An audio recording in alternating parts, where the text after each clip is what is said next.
Canto 3 of The Rape of the Lock by Alexander Pope. This recording is in the public domain.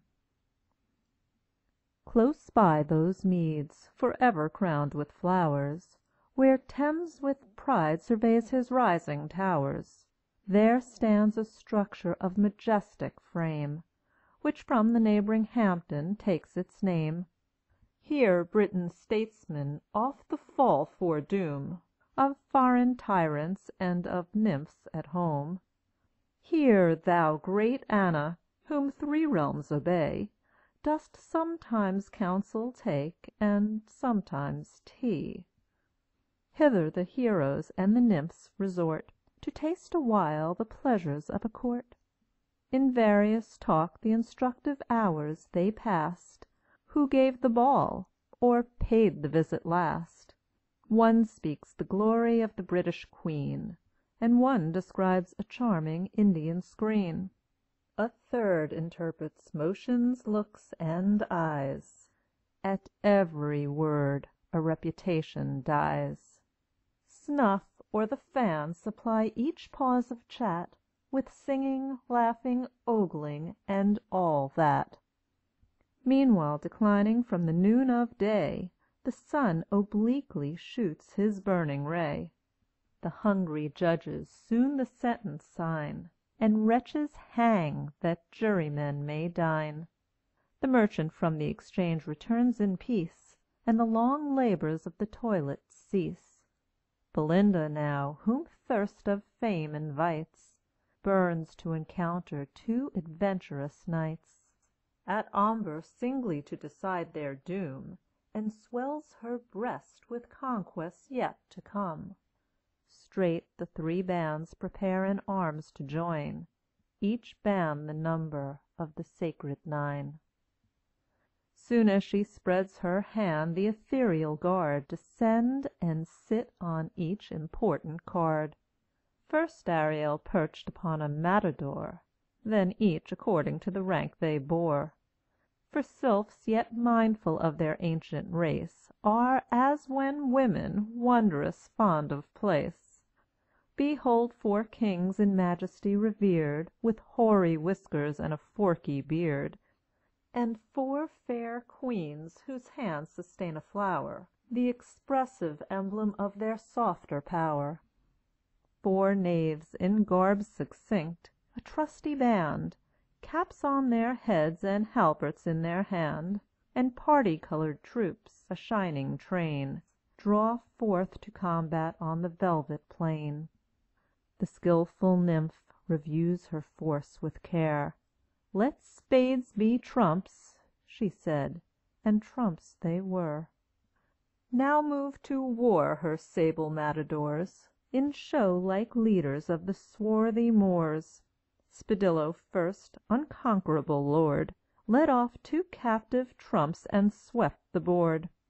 As many more Manilio forced to yield, and marched a victor from the verdant field. Him Basto followed, but his fate more hard, gained but 1 trump and 1 plebeian card. With his broad sabre next, a chief in years, the hoary majesty of spades appears, puts forth 1 manly leg, to sight revealed, the rest his many-coloured robe concealed.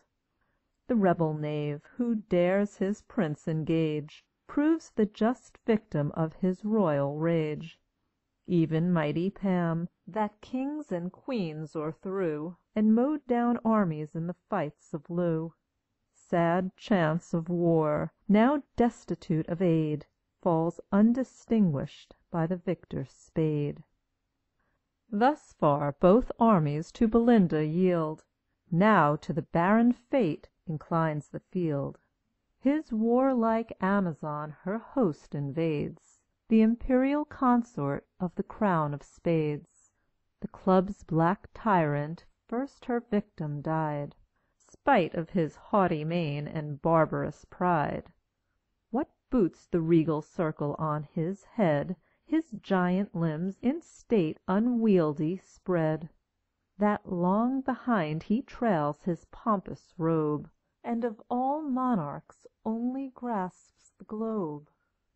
The baron now his diamonds pour apace, the embroidered king who shows but half his face, and his refulgent queen, with powers combined, of broken troops an easy conquest find. Clubs, diamonds, hearts, in wild disorder seen, with throngs promiscuous, strew the level green. Thus when dispersed a routed army runs Of Asia's troops and Afric's sable sons. With like confusion different nations fly, Of various habit and of various dye. The pierced battalions disunited fall, In heaps on heaps, one fate o'erwhelms them all.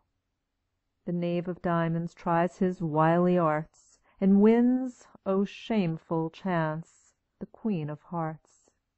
At this the blood the virgin's cheek forsook, A livid paleness spreads o'er all her look. She sees and trembles at the approaching ill, Just in the jaws of ruin and Codille. And now, as oft, in some distempered state, On one nice trick depends the general fate. An ace of hearts steps forth. The king unseen Lurked in her hand and mourned his captive queen. He springs to vengeance with an eager pace, And falls like thunder on the prostrate ace. The nymph exulting fills with shouts the sky, The walls, the woods, and long canals reply. O thoughtless mortals, ever blind to fate, Too soon dejected and too soon elate! Sudden these honors shall be snatched away, And cursed for ever this victorious day. For lo!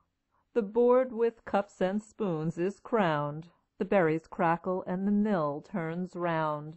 On shining altars of Japan they raise The silver lamp, the fiery spirits blaze. From silver spouts the grateful liquors glide, While China's earth receives the smoking tide. At once they gratify their scent and taste, And frequent cups prolong the rich repast. Straight hover round the fair her airy bank, Some as she sipped the fuming liquor fanned, Some o'er her lap their careful plumes displayed, Trembling and conscious of the rich brocade.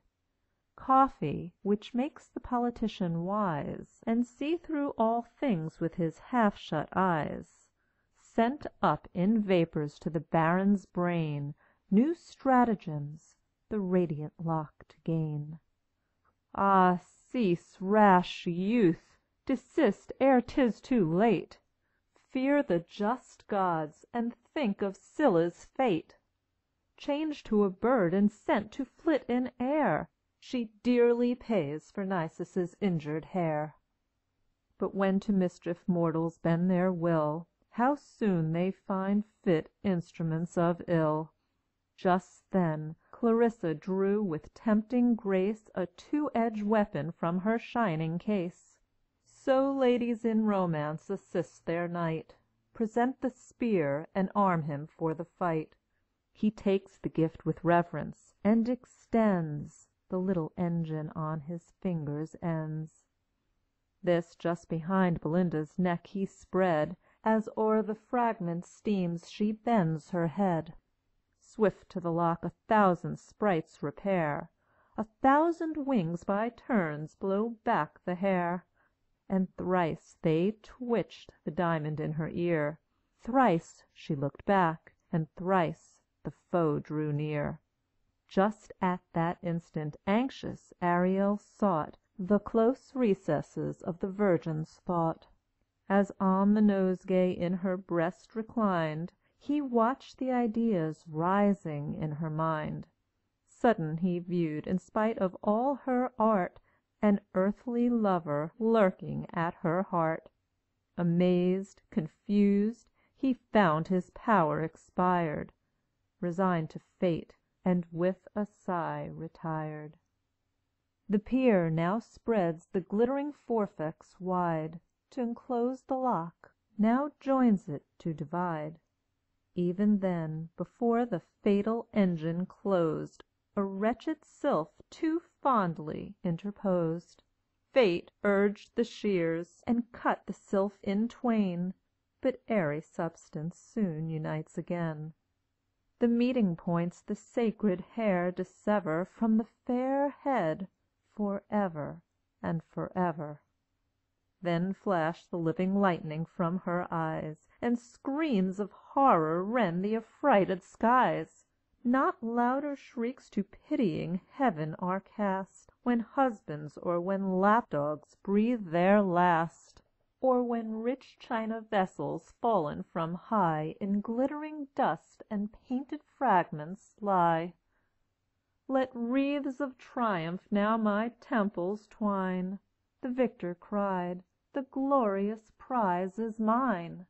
While fish in streams or birds delight in air, Or in a coach and six the British fair. As long as Atlantis shall be red, Or the small pillow grace a lady's bed. While visits shall be paid on solemn days, When numerous wax lights in bright order blaze. While nymphs take treats or assignations give, So long my honor, name, and praise shall live. What time would spare from steel receives its date, And monuments like men submit to fate. Steel could the labor of the gods destroy, And strike to dust the imperial towers of Troy. Steel could the works of mortal pride confound, And hew triumphal arches to the ground. What wonder then, fair nymph, thy hairs should feel The conquering force of unresisted steel. End of Canto 3. Recording by Rhonda Fetterman.